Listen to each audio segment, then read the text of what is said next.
इस लेक्चर में हम बेसिक्स ऑफ इकोनॉमिक्स देखेंगे। Basics of economics SSC AAO पे एक इम्पॉर्टेंट टॉपिक है।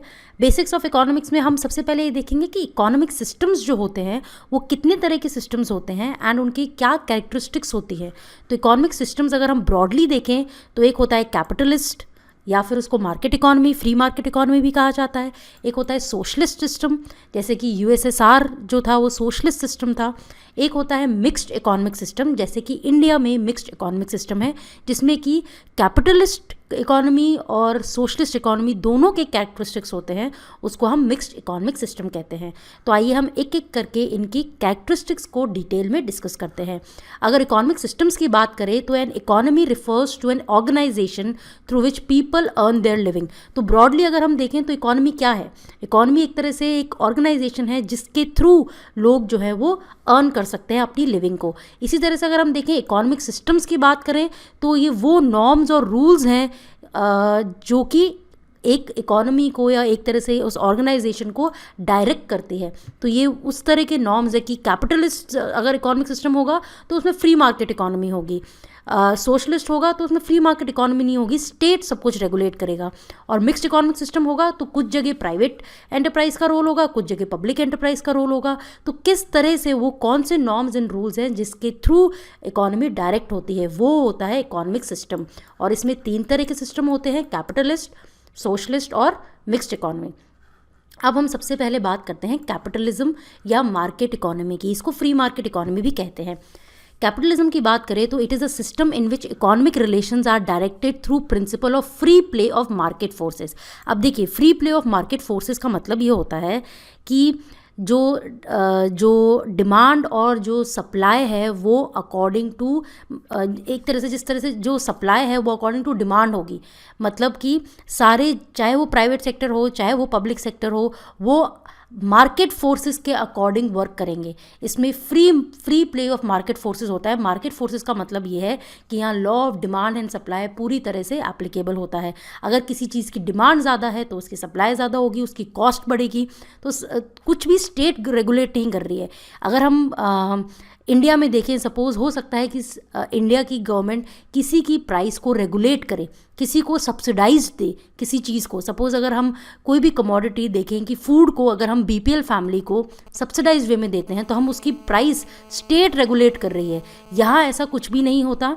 यहाँ फ्री प्ले होता है मार्केट फोर्सेस का, which is why capitalism is often characterised as market economy. Market decide करेगा, मतलब law of demand and supply वो पूरा प्ले करता है रोल मेनली इकोनॉमी में।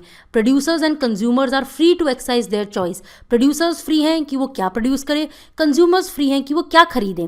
There is no central authority to direct the economy. Economy पर कोई भी मेन अथॉरिटी नहीं है। जैसे कि अगर इंडिया में देखें तो हो सकता है गवर्नमेंट रेगुलेट करे कि किस जगह हमें टैक्स ज़्यादा लगाना है, किस जगह हमें टैक्स कम लगाना है, किसकी प्राइस को हमें बढ़ाना है, किसकी प्राइस को कम करना है।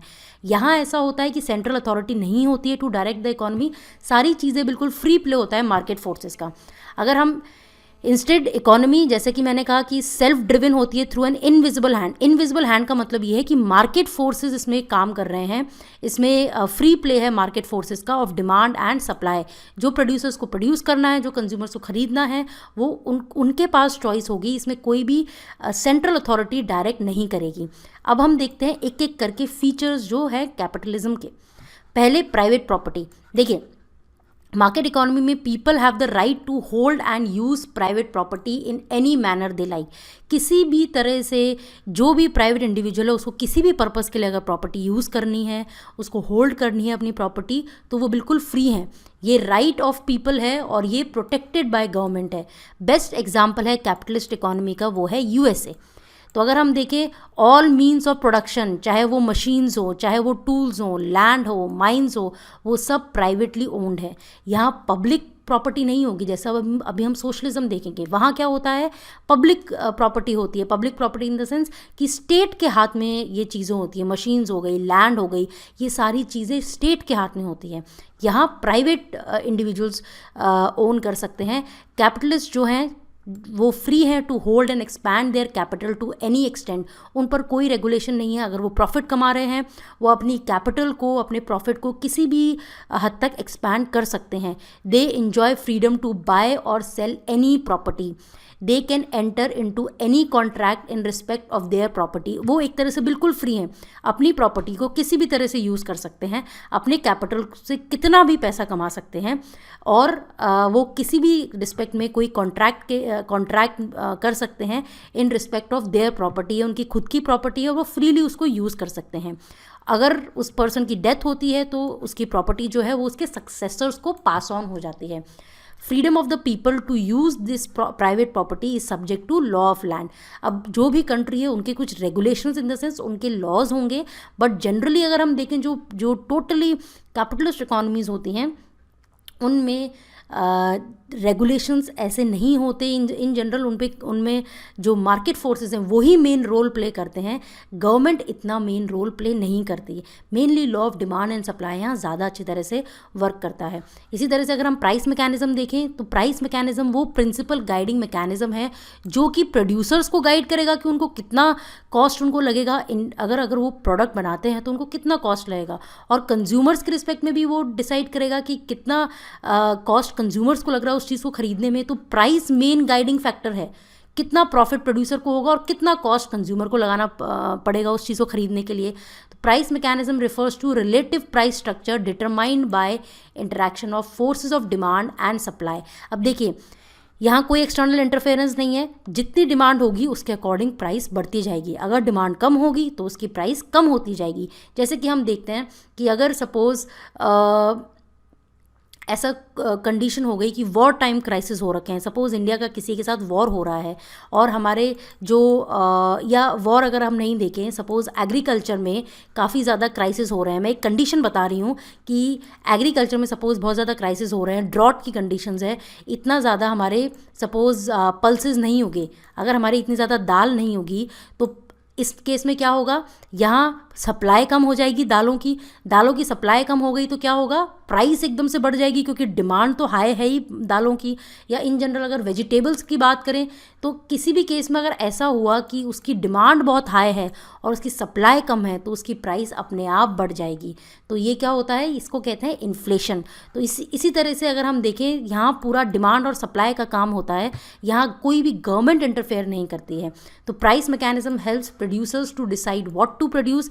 प्रोड्यूसर प्राइस के अकॉर्डिंग डिसाइड करेंगे कि उनको क्या प्रोड्यूस करना चाहिए एंड कितना प्रोड्यूस करना है एंड किस तरह से प्रोड्यूस करना है और किसके लिए प्रोड्यूस करना है। ये प्रोड्यूसर्स बिल्कुल फ्री हैं डिसाइड करने के लिए। वो देखेंगे कि उनको कितना कॉस्ट लग रहा है और उनको कितना प्रॉफिट हो सकता है। Freedom of enterprise, every individual is free to use his means of production in any manner he likes. जो भी मीन्स ऑफ प्रोडक्शन होते हैं अगर हम देखिए एक एंटरप्राइज को खोलने के लिए एक लैंड चाहिए होती है, एक कैपिटल चाहिए होती है, एक लेबर चाहिए होता है और एक एंटरप्राइज। तो अगर हम देखें कि लैंड, कैपिटल, लेबर, एंटरप्राइज ये सारे फोर्सेस ऑफ प्रोडक्शन है, या अगर उनको मीन्स ऑफ प्रोडक्शन बोल सकते हैं, ये मीन्स ऑफ प्रोडक्शन है। इसको कोई भी इंडिविजुअल अपने कैपिटल को, अपनी लैंड को, जो भी उसने लेबर रिक्रूट किया है किसी भी तरह से उनको यूज़ कर सकते हैं, प्रॉफिट मोटिव के लिए यूज़ कर सकते हैं। वो बिजनेस या industry of any size at any time and any place, किसी भी जगह किसी भी टाइम पे कितनी भी साइज़ की बड़ी इंडस्ट्री हो सकती है, छोटी इंडस्ट्री हो सकती है। तो एक तरह से एंटरप्रेन्योर बिल्कुल फ्री है, इंडिपेंडेंट डिसीजंस वो ले सकता है कि उसको कितना, कहाँ और कैसे प्रोड्यूस करना है। तो ये एक तरह से फ्रीडम ऑफ एंटरप्राइज होता है कैपिटलिस्ट इकोनॉमी में। फिर अगर हम देखें कंपटीशन एंड कोऑपरेशन, तो इसमें अगर हम बात करें कि क्योंकि फ्रीडम है एंटरप्राइज को, तो इसमें क्या होगा, ऐसे काफ़ी इंडिविजुअल्स होंगे जो अपनी खुद की इंडस्ट्री खोलना चाहेंगे। आप देखिए यूएसए में अगर आप जाएंगे तो वहाँ काफ़ी ज़्यादा इंडस्ट्रीज़ या एंटरप्रेन्योरशिप को काफ़ी बूस्ट मिलता है, क्योंकि काफ़ी बड़ी बड़ी एमएनसीज़ जो इंडिया में भी हैं, चाहे आप गूगल की बात कर लें, चाहे आप माइक्रोसॉफ्ट की बात कर लें, चाहे आप फेसबुक की बात कर लें, ये सारी अमेरिकन कंपनीज़ हैं। तो वहाँ फ्रीडम ऑफ एंटरप्राइज है। अब वहाँ कॉम्पिटिशन एंड कोऑपरेशन भी ज़्यादा है। अगर हम देखें large number of producers of almost every commodity, तो काफ़ी सारे प्रोड्यूसर्स हैं। अब प्रोड्यूसर ज़्यादा हैं तो वो एक दूसरे से compete करेंगे तो buyers compete with one another in order to buy a given product. तो बायर्स compete करेंगे विथ वन अनदर। अब बायर्स देखिए जब हमारे पास चॉइसेस ज़्यादा होंगी, सपोज़ हमारे पास एक ऑप्शन है अमेज़न से सामान खरीदने का, दूसरा हमारे पास ऑप्शन है फ्लिपकार्ट से सामान खरीदने का, तो ये क्या हुआ, एक तरह से उन दोनों में कंपटीशन है तो दोनों ही compete कर रही है एक दूसरे से, तो दोनों अपनी सर्विसेज को एनहांस करेगी ज़्यादा से ज़्यादा बायर्स को अट्रैक्ट करने के लिए, और बायर्स के पास खूब सारे ऑप्शंस होंगे कि वो कौन से जगह से सबसे अच्छी क्वालिटी का और सबसे कम प्राइस वाला सामान खरीदे। तो इसमें वर्कर्स भी compete करते हैं फॉर जॉब्स, क्योंकि उनके पास ऑप्शन है कि वो फ्लिपकार्ट में काम करें या अमेज़न में काम करें। तो और प्लस इसमें कोऑपरेशन भी होता है, कोऑपरेशन ऑफ वर्कर्स, जैसे कि कोऑपरेटिव एफर्ट्स इसमें हो सकते हैं, that inputs are converted into outputs resulting in value addition. अब इसमें एक तरह से आप देखिए generally competition between the producers, जैसे कि मैंने फ्लिपकार्ट और अमेज़न की बात बताई, तो इसमें बेस्ट चीज़ ये होती है कि कंपटीशन से हमेशा जनरली अच्छे आउटकम्स आते हैं। दूसरा, क्योंकि कंपटीशन होगा तो ऑब्वियसली वो ज़्यादा से ज़्यादा अच्छे प्रोडक्ट्स लाने की कोशिश करेंगे। कंज्यूमर्स के पास हमेशा अच्छी चॉइस होती है कि वो सबसे बढ़िया क्वालिटी का सामान सबसे कम प्राइस में कहाँ से खरीद सकता है। और इसमें कोऑपरेशन भी हो सकता है, कोऑपरेशन बिटवीन डिफरेंट ऑर्गेनाइजेशंस। हो सकता है कि एक ऑर्गेनाइजेशन, सपोज ऑटोमोबाइल इंडस्ट्री है, ऑटोमोबाइल इंडस्ट्री को पेंट इंडस्ट्री से कोऑपरेट करना होगा, उसको रबर इंडस्ट्री से कोऑपरेट करना होगा, तो उसको जो भी सारे नट्स बोल्ट्स ये वाली इंडस्ट्री होती है उससे कोऑपरेट करना होगा। तो इस तरह से काफ़ी सारी इंडस्ट्रीज जो लिंक्ड होती है उनमें कोऑपरेशन भी होता है। तो कंपटीशन एंड कोऑपरेशन ये भी एक कैरेक्टरिस्टिक्स है कैपिटलिस्ट इकोनॉमी का। फिर अगर हम बात करें प्रॉफिट मोटिव, तो अगर हम देखें desire to earn profit is the chief motive. अब इसमें सबसे मेन मोटिव होता है कि हमें प्रॉफिट अर्न करना है। और जैसे कि मैंने बोला कि सब फ्री होते हैं, वो कितने भी साइज़ की इंडस्ट्री खोल सकते हैं, उनका मेन मोटिव होता है प्रॉफिट, कि उनको प्राइस कहाँ कम होगी और उनको कॉस्ट कहाँ कम मिलेगी, कहाँ कम लगेगी, और उनका प्रॉफिट मार्जिन कहाँ बढ़ेगा। Every value addition activity is promoted by profit. Entrepreneurs engage themselves in those enterprise which are likely to yield maximum profit. तो जो भी एंटरप्रेन्योर्स होंगे वो अपनी लैंड, अपनी कैपिटल, ये सब वहाँ लगाना चाहेंगे जहाँ उनको सबसे ज़्यादा प्रॉफिट होगा। चाहे आप माइक्रोसॉफ्ट देख लें, चाहे आप गूगल देख लें, ये इंडस्ट्रीज़ अगर इंडिया में भी सपोज़ अपना सेटअप करती हैं, तो वो ये चीज़ देखती हैं कि यहाँ डिमांड कितनी है उनके प्रोडक्ट्स की, और उसके अकॉर्डिंगली ही वो एक तरह से अपनी ब्रांच सेटअप करती है। तो अल्टीमेटली सारी चीज़ें जो पीछे कहानी है वो प्रॉफिट मोटिव है। तो ये मेन इसके कैरेक्टरिस्टिक्स हैं कि profit motive, free enterprise, competition होता है इंडस्ट्रीज़ में, फ्रीडम ऑफ एंटरप्राइज होता है, प्राइस मैकेनिज्म सारी चीज़ें डिसाइड कर रहा है, और प्राइवेट प्रॉपर्टी होती है। इसके बाद sovereignty of consumer. Under market economies consumer sovereign है, सबसे ऊपर कंज्यूमर है। जो कंज्यूमर का टेस्ट है उसके अकॉर्डिंग ही इंडस्ट्रीज़ प्रोडक्ट डिज़ाइन करेंगी, जो कंज्यूमर की डिमांड है उसके अकॉर्डिंग ही जो है प्रोडक्शन स्ट्रक्चर होगा। तो production structure is oriented to fulfil consumers demand. तो कंज्यूमर सबसे ऊपर है इसमें। फिर लेबर एज अ कमोडिटी, देखिए यहाँ जो है लेबर को एक कमोडिटी की तरह मानते हैं, मतलब लेबर को खरीदा जा सकता है, लेबर को सेल भी किया जा सकता है। तो लेबर जो है becomes a commodity because people deprived of the means of production are unable to make use of their own labor. They are compelled to sell their labor to earn their livelihood. देखिए, जिन लोगों के पास इतना पैसा नहीं है, land नहीं है enterprise खड़ा करने के लिए, तो वो क्या करेंगे, वो एक तरह से एज अ वर्कर या as a labour in industries में काम करेंगे। तो लेबर को इन इंडस्ट्रीज़ में या कैपिटलिस्ट मार्केट में कमोडिटी की तरह देखा जाता है। कमोडिटी मतलब कि उसको खरीदा जा सकता है और उसको बेचा जा सकता है। यही एक इसका लूप होल है कि यहाँ कैपिटलिस्ट इकोनॉमी में क्या होता है, जनरली इनइक्वालिटी बहुत ज़्यादा होती है, रिच और पुअर के बीच में गैप बहुत ज़्यादा होता है कैपिटलिस्ट इकोनॉमी में, क्योंकि रिच पे रिच बनता जाता है, प्रॉफिट मोटिव उसका मेन एम होता है, और पुअर जो है, जो वर्कर क्लास है, वो जनरली क्योंकि एंटरप्रेन्योर जो है उसको अपना प्रॉफिट बढ़ाना है, तो वो जो वर्कर क्लास है, जो पुअर है, उनके वेजेस जो है उनको कम रखेगा, क्योंकि उसको रिच को अपना प्रॉफिट बढ़ाना है। तो इसलिए जो इनइक्वालिटी है, पुअर होता जाएगा, रिच होता जाएगा, क्योंकि उसका प्रॉफिट बढ़ता जाएगा, और पुअर के वेजेस में इतना इंक्रीमेंट नहीं होगा। तो इसलिए रिच और पुअर के बीच में इनइक्वालिटी काफ़ी ज़्यादा हो जाती है। सेल्फ इंटरेस्ट अगर हम देखें मार्केट इकोनॉमीज़ में, self interest is the principal guiding factor. यहाँ पर्सनल वेलफेयर ज़्यादा इंपॉर्टेंट होता है, यहाँ पब्लिक वेलफेयर की बात नहीं है, क्योंकि सब कोई अपना प्रॉफिट मोटिव देख रहा है, सब कोई फ्री है अपनी खुद की इंडस्ट्री सेटअप करने के लिए। तो यहाँ यहाँ पब्लिक वेलफेयर की बात नहीं होती है, यहाँ जनरली पर्सनल वेलफेयर की बात होती है। इसीलिए यहाँ इनइक्वालिटी बढ़ती जाती है, क्योंकि रिच अपना खुद का वेलफेयर देख रहा है प्रॉफिट बढ़ाने का, इसलिए वो रिच पे रिच हो जाता है और पुअर रिलेटिवली पुअर ही रहता है। तो ये हमने कैरेक्टरिस्टिक्स देखे कैपिटलिस्ट इकोनॉमी के। कैपिटलिस्ट इकोनॉमी में जो मेन प्रॉब्लम है वो है इनइक्वालिटी। इनइक्वालिटी काफ़ी ज़्यादा होती है कैपिटलिस्ट इकोनॉमी में। रीज़न मैंने आपको बता दिया है, क्योंकि मेन प्रॉफिट मोटिव होता है, पर्सनल वेलफेयर होता है, पब्लिक वेलफेयर की यहाँ बात नहीं होती है। इसके बाद अगर हम बात करें सेंट्रल प्लानिंग इन सोशलिज्म और कमांड इकोनॉमीज़, तो इसमें अगर हम देखें तो ये इकोनॉमीज़ हैं जिसमें कि रिसोर्सेज आर कलेक्टिवली ओन्ड।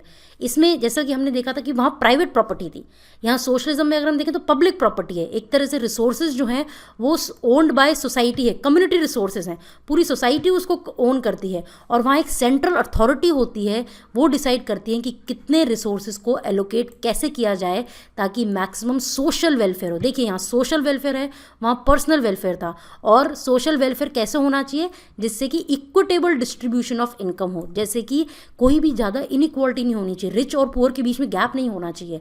तो इस इकोनॉमी में क्या होती है, स्टेट कंट्रोल्ड इकोनॉमी होती है। इसको कंट्रोल्ड इकोनॉमी या कमांड इकोनॉमी बोलते हैं, क्योंकि सारी चीज़ें स्टेट कमांड कर रही है, इसलिए इसको command economy, controlled economy, socialist economy, central planning, एक तरह से सेंट्रल अथॉरिटी है।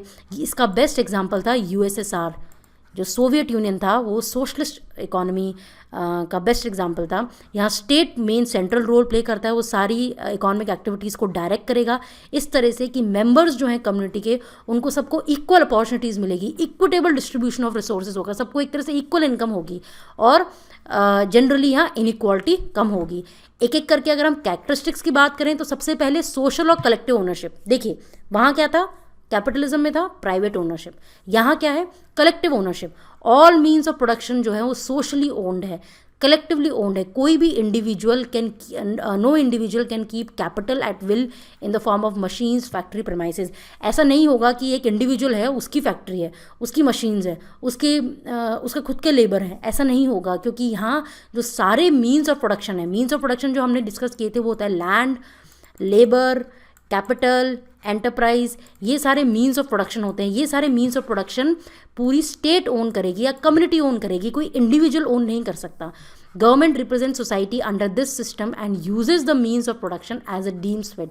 तो गवर्नमेंट डिसाइड करेगी कि किस तरह से लैंड को काम में लिया जा सकेगा, किस तरह से लेबर को काम में लिया जाएगा, किस तरह से कैपिटल कहाँ इन्वेस्ट की जाएगी, ताकि सब लोगों को फ़ायदा हो। ऐसा नहीं है कि रिच को ही फ़ायदा हो और पुअर को फ़ायदा नहीं हो। पर्सनल वेलफेयर की बात नहीं है, यहाँ सोशल वेलफेयर की बात है। फिर सेंट्रल प्लानिंग अथॉरिटी। अब जब हम कमांड इकोनॉमी की बात कर रहे हैं तो सेंट्रल प्लानिंग है, एक सेंट्रलाइज अथॉरिटी है, गवर्नमेंट अपॉइंट करेगी सेंट्रल प्लानिंग अथॉरिटी, वो डिसाइड करेगी, वो प्लानिंग होगी। जैसे इंडिया में प्लानिंग कमीशन था, जो इंडिया में जो प्लानिंग का कॉन्सेप्ट आया था वो हमारा रशिया से ही आया था, सोवियत यूनियन से ही इन्फ्लुएंस हुआ था। और आप देखिए हर बार कमांड इकोनॉमीज़ में एक सेंट्रल प्लानिंग अथॉरिटी होगी। जैसे इंडिया में प्लानिंग कमीशन हुआ करती थी, ऑल्दो इंडिया कमांड इकोनॉमी में नहीं आती है, इंडिया ने मिक्स्ड इकोनॉमी सिस्टम फॉलो किया था, बट इंडिया ने कुछ हद तक रशिया से इन्फ्लुएंस होकर प्लानिंग सिस्टम स्टार्ट किया था। जो नेहरू जी थे वो काफ़ी हद तक रशिया से इन्फ्लुएंस थे, रशिया के प्लानिंग सिस्टम से इन्फ्लुएंस थे। तो इसलिए सेंट्रल प्लानिंग अथॉरिटी होती है, वो डिसाइड करेगी कि क्या प्रोड्यूस करना है, कितना प्रोड्यूस करना है, कहाँ प्रोड्यूस करना है, कैसे प्रोड्यूस करना है। तो यहाँ सेंट्रल अथॉरिटी करेगी। वहाँ कौन था, वहाँ जो प्राइवेट एंटरप्राइज था वो खुद डिसाइड करेगा कि कहाँ, कैसे, कितना, क्या प्रोड्यूस करना है। ठीक है।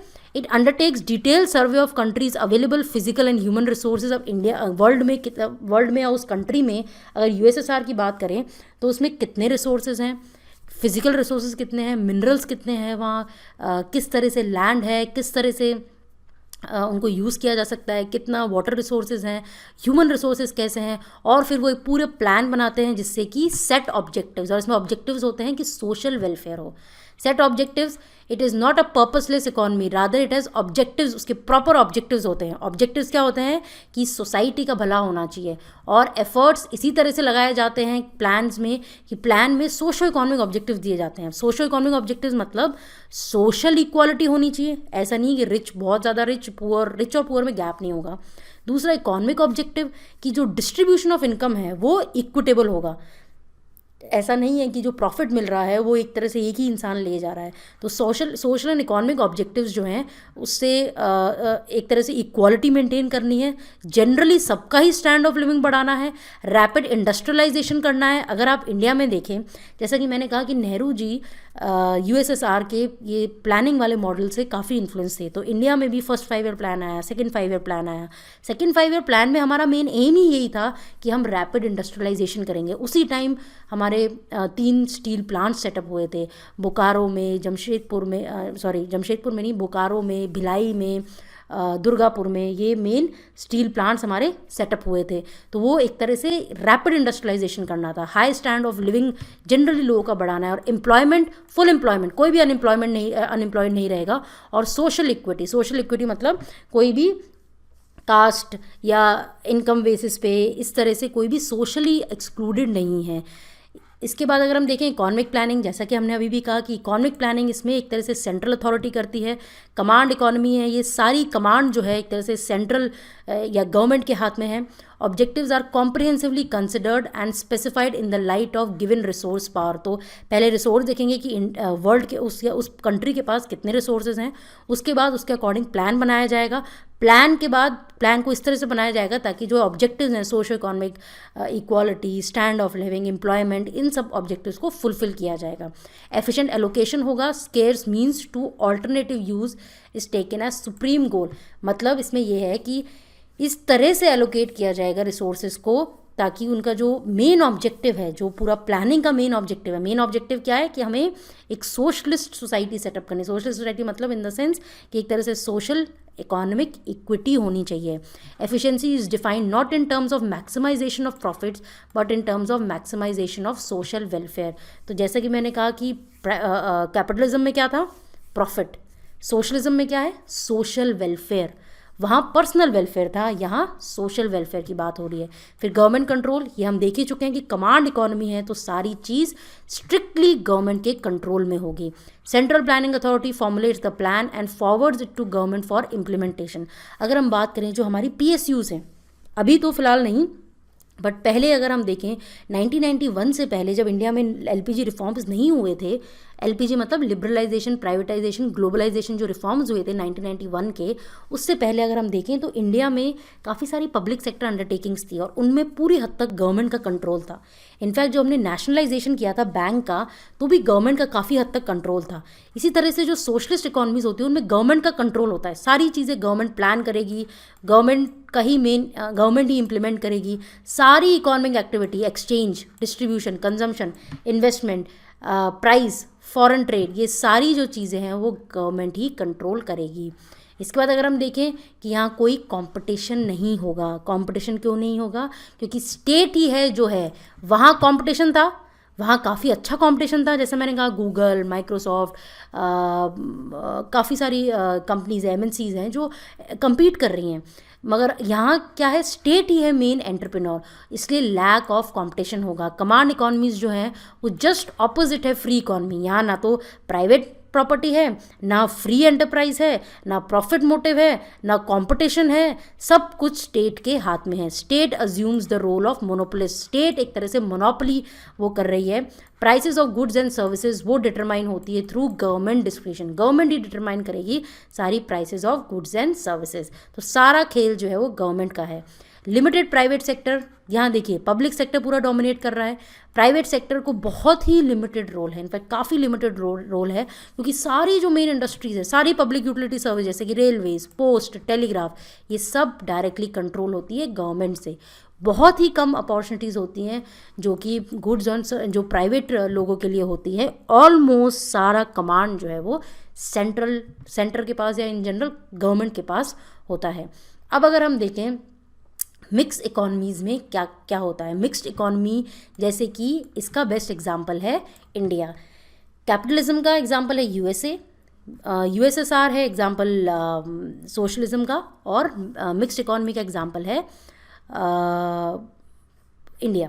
तो अगर इसमें हम बात करें, there are economies where market forces are free to operate but not without watch and ward by the state और सम सेंट्रल अथॉरिटीज़। अब ये वो इकोनॉमी है जहाँ market forces free to operate है, मतलब कि प्राइवेट सेक्टर अपने खुद के एंटरप्राइज खोल सकता है, मगर स्टेट का भी रेगुलेशन होगा। मतलब कि ना तो टोटली फ्री मार्केट है और ना ही टोटली स्टेट का कंट्रोल है। तो इसका मतलब unlike communism, it is not a consciously created system focusing on equality and social justice. तो इसका मतलब ये है कि देखिए ना, जैसा कि मैंने कहा कि फ्री मार्केट में क्या होता है कि सब कुछ मार्केट फोर्सेस डिटरमाइन कर रहे हैं। मार्केट फोर्सेस मतलब डिमांड और सप्लाई। सोशलिज्म में क्या है, सोशलिज्म में ये है कि सारी चीज़ें स्टेट डिटरमाइन कर रही है और मेन एम है सोशल वेलफेयर। यहाँ ये है कि सोशल वेलफेयर एम है, मगर ऐसा नहीं है कि सारी चीज़ें स्टेट करेगी। यहाँ एक मिक्स्ड इकोनॉमी होगी, वो मिडवे है, मिडवे बिटवीन कमांड इकोनॉमी और कैपिटलिस्ट या फ्री मार्केट इकोनॉमी। तो इसमें यह है कि it is an economy in which choice is not between self interest और social interest, but between how much of self interest and how much of social interest. मतलब कि आप प्रॉफिट भी कमा सकते हो, मगर आपको साथ साथ, जैसे इंडस्ट्रीज़ की बात करें कि आपको प्रॉफिट कमाना है, आप प्रॉफिट कमा सकते हो प्राइवेट कंपनीज, मगर आपको कॉर्पोरेट सोशल रिस्पॉन्सिबिलिटी के थ्रू 2% अपने प्रॉफिट का देना होगा। तो वो क्या है, आपको सेल्फ इंटरेस्ट भी देखना है मगर आपको सोशल इंटरेस्ट भी देखना है। तो यहाँ सेल्फ इंटरेस्ट और सोशल इंटरेस्ट दोनों परस्यूड होते हैं, एक तरह से मिडिल पाथ है। तो ये है मिक्स्ड इकोनॉमी। अब एक एक करके मिक्स्ड इकोनॉमी के फीचर्स देख लेते हैं। तो देखिए, को existence of private and public sector. India में देख लीजिए, आईसीआईसीआई बैंक भी है इंडिया में, एसबीआई बैंक भी है इंडिया में, पब्लिक सेक्टर इंडस्ट्रीज़ भी हैं और प्राइवेट सेक्टर इंडस्ट्रीज़ भी हैं। तो अगर हम देखें स्टील में, तो इंडिया में सेल भी है, भिलाई स्टील प्लांट भी है, और इंडिया में जिंदल का प्लांट भी है। तो टाटा का प्लांट भी है, TISCO, Tata iron steel company. तो यहाँ पब्लिक और प्राइवेट सेक्टर दोनों एक साथ कोएग्जिस्ट करते हैं। मोस्ट इंपॉर्टेंट फीचर है मिक्स्ड इकोनॉमी का कि यहाँ दोनों सेक्टर्स जो हैं वो हैंड इन हैंड काम करते हैं। इंडस्ट्रीज़ जो नेशनल इंपॉर्टेंस की है, जैसे कि basic industries, arms and ammunition industry, power generation, वो जनरली पब्लिक सेक्टर के हाथ में होती है। अब देखिए, आर्म्स एंड एम्यूनिशन इंडस्ट्री, अब फिर भी इंडिया उसमें प्राइवेटाइजेशन करने लग गया है, बट कुछ इंडस्ट्रीज़ हैं जो बिल्कुल पब्लिक सेक्टर के लिए रिजर्व्ड हैं। जैसे कि आर्म्स एंड एम्यूनिशन इंडस्ट्रीज़ की अगर हम बात करें तो ये जनरली पब्लिक सेक्टर के लिए ही रिजर्व्ड होती है, स्टेट कंट्रोल्ड होती हैं। मगर बाकी जनरली अगर हम बात करें, जैसे कि बैंक्स में अगर हम देखें या पावर जनरेशन में अगर हम देखें, अब बाकी इंडस्ट्रीज़ में अगर हम देखें तो प्राइवेट भी है, पब्लिक भी है। जैसे कि मैंने बैंक्स के रिस्पेक्ट में बताया, प्राइवेट भी है, पब्लिक भी है। बट कुछ एरियाज़ हैं जहाँ हमने, जैसे एक्सप्लोजिव्स है, एक्सप्लोजिव्स को हमने पब्लिक सेक्टर में ही अभी रख रखा है। तो ये चीज़ें हैं, कुछ सेक्टर्स पब्लिक के लिए बट बाकी सेक्टर्स मोस्टली प्राइवेट के लिए खोल दिए गए हैं। Consumer goods industries, small industries, agriculture, ये सारे प्राइवेट डोमेन में हैं। It is like private public cooperation model, जहाँ प्राइवेट भी काम कर रहा है, पब्लिक भी काम कर रहा है, दोनों कोऑपरेट कर रहे हैं और अल्टीमेटली ग्रोथ एंड डेवलपमेंट चाहिए। Directive planning and government control. अब इसमें क्या है, गवर्नमेंट प्लान बनाएगी कि ताकि जो इकोनॉमी है उसको एक डिज़ायर्ड डायरेक्शन मिले जिससे कि ग्रोथ एंड डेवलपमेंट हो, मगर इसमें ग्रोथ एंड डेवलपमेंट में दोनों का ही हाथ होगा, पब्लिक और प्राइवेट सेक्टर का। जैसे कि अगर हम बात करें एम्प्लॉयमेंट जनरेशन, सपोज गवर्नमेंट का एक प्लानिंग का ऑब्जेक्टिव है। अब प्लानिंग का ऑब्जेक्टिव अगर एम्प्लॉयमेंट जनरेशन है तो उसमें पब्लिक सेक्टर ऑर्गेनाइजेशंस भी काम कर रही है, पब्लिक सेक्टर भी लोगों को एम्प्लॉयमेंट दे रही है, और प्राइवेट सेक्टर भी, जैसे कि अगर हम देखें इन्फोसिस, टीसीएस, विप्रो, ये सारी प्राइवेट सेक्टर भी एम्प्लॉयमेंट जनरेट कर रही है। मगर ब्रॉडर ऑब्जेक्टिव क्या रख रखा है गवर्नमेंट ने कि एम्प्लॉयमेंट जनरेशन। तो इससे गवर्नमेंट जो है वो प्लान्स बनाएगी जिससे कि इकोनॉमी को एक डिज़ायर्ड डायरेक्शन मिले कि हमें अल्टीमेटली ग्रोथ एंड डेवलपमेंट चाहिए और इसमें दोनों का ही हाथ होना चाहिए। Private property and economic equality. अब देखिए, मिक्स्ड इकोनॉमी में पीपल फ्री टू एक्वायर होते हैं प्राइवेट प्रॉपर्टी। पीपल, आप देख सकते हैं इंडिया में हम प्राइवेट प्रॉपर्टी फ्रीली एक्वायर करते हैं, हम कोई बाउंडेशन नहीं है। बट वो जो प्रॉपर्टी है वो equitable distribution of wealth and income के इंटरेस्ट से होना चाहिए कंट्री में। इसीलिए गवर्नमेंट जो है काफ़ी सारे मेजर्स अडॉप्ट करती है जिससे कि कॉन्सेंट्रेशन ऑफ वेल्थ नहीं हो। आपने देखा होगा जिसके पास ज़्यादा इनकम होती है, सपोज 20 लाख से ज़्यादा इनकम है तो आपको 30% टैक्स पे करना पड़ता है। अगर 10 लाख से ज़्यादा इनकम है या जो भी गवर्नमेंट ने थ्रेशोल्ड रख रखा है तो उसमें हो सकता है आपको 20% इनकम टैक्स पे करना हो। और अगर 5 लाख से कम है या सपोज 2.5 लाख से कम है, जो भी गवर्नमेंट ने लिमिट रख रखी है, तो उसमें आपको कोई टैक्स ही नहीं पे करना। तो इससे क्या हो रहा है कि जो ज़्यादा कमा रहा है उससे हम ज़्यादा टैक्स ले रहे हैं और फिर उस टैक्स से जो रेवेन्यू आ रहा है उसको हम जो पुअर है उसके लिए हम सब्सिडीज़ प्रोवाइड कर रहे हैं। तो एक तरह से रीडिस्ट्रीब्यूशन ऑफ वेल्थ हो रहा है, कॉन्सेंट्रेशन ऑफ वेल्थ को हम कम कर रहे हैं। Government imposes various tax on rich section of society and offer subsidy to poor section, यही मैंने बात कही कि रिच पे हम टैक्स लगाते हैं, पुअर को हम सब्सिडी देते हैं, जिससे कि इक्विटी और सोशल जस्टिस हो, ताकि जो सोसाइटी है उसमें एक तरह से इक्वालिटी हो।